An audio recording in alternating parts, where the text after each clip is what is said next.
Hello mga kaigsuonan, mayong hapon. Matud pa sa atong igsuon nga usa ka SDA nga sayop ko no ang simbahan Katoliko o sayop ang mga Katoliko tungod kay ni simba ni Jesucristo sa adlaw Domingo nga wala man kuno magsugo si Ginoo Jesucristo nga simbahon siya sa adlaw nga Domingo.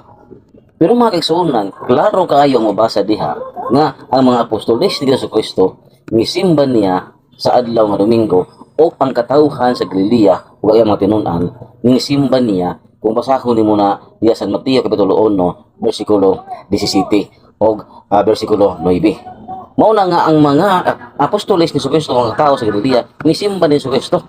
tungod kay niila ang mga apostoles ni Jesucristo o pangkatauhan sa Galilea nga siya Dios nga angay gyud simbahon tungod kay Dios man. Pero kining atong mga igsoon nga mga SDA sige lang ingon nga sila